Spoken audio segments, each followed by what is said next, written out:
Lomax and Ryan Papenheisen walked away from guaranteed contracts and straight into a void. They didn't leave their teams for a rival club.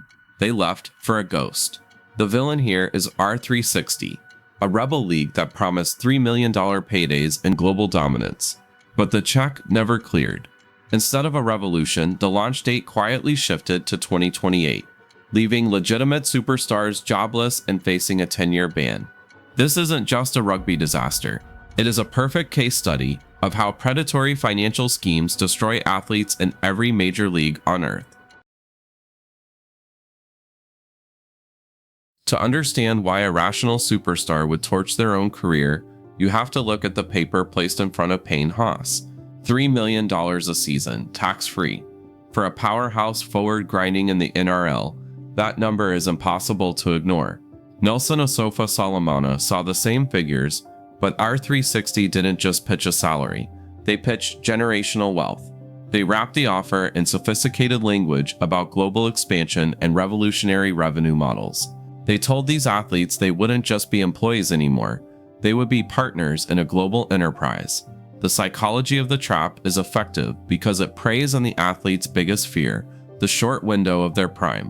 When you have 10 years to make your money, stability looks like stagnation. R360 offered a shortcut to the kind of fortune that usually takes decades to build. Agents who should have been the firewall became the fuel.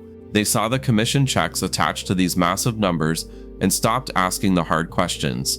They pushed their clients toward the signature line, driven by the fear of missing out on the next alive golf. The contrast was sharp. The NRL is a grind with a strict salary cap and heavy control over player rights. R360 promised freedom, specifically the ownership of their own intellectual property. They told players they could finally monetize their own brands without a league taking the lion's share. It sounded perfect, but there was a massive gap between the pitch and reality. While the agents were calculating their cuts, nobody looked at the foundation. There was no broadcast deal. There were no stadium leases. The entire operation was built on projected revenue, not cash in the bank. The warning signs were everywhere. You cannot run a professional sports league without a TV partner, yet the money blinded the decision makers. They treated speculative infrastructure like tangible assets. The pitch worked because it used the exclusive club tactic.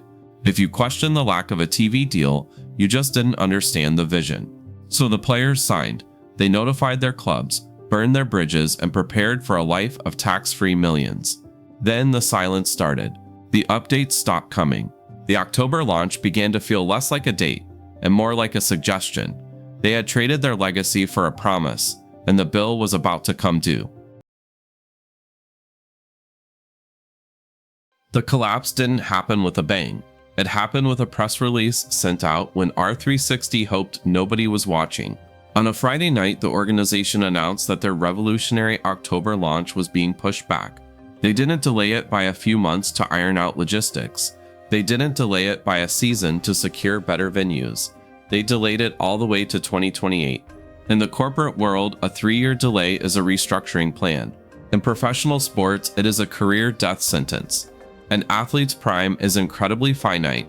Asking a 26-year-old superstar like Ryan Papenheisen to sit on his hands until 2028 is like asking a stock trader to stop trading during a historic bull market.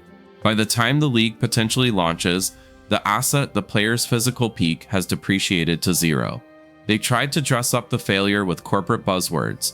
The official statement cited market conditions and a need for commercial certainty. Let's translate that from corporate speak into plain English. They were broke. They didn't have the money. They couldn't secure the broadcast rights that generate the actual revenue. They couldn't lock down the stadium leases required to sell tickets. And the capital they promised to these players simply wasn't there. The market conditions hadn't changed. The bluff had just been called. Then the trap snapped shut from the other side. The established league, the NRL, didn't offer these defectors a lifeboat. They offered them an exile. The Australian Rugby League Commission announced a 10-year ban for anyone associated with the Rebel League. This wasn't a suspension you could wait out, it was an eviction notice.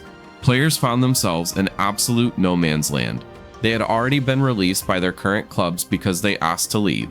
But the new club didn't exist anymore. They were superstars without a jersey. Banned from the sport they dominated, waiting for a league that was essentially a ghost. Peter V'landys, the chairman of the NRL, had warned them.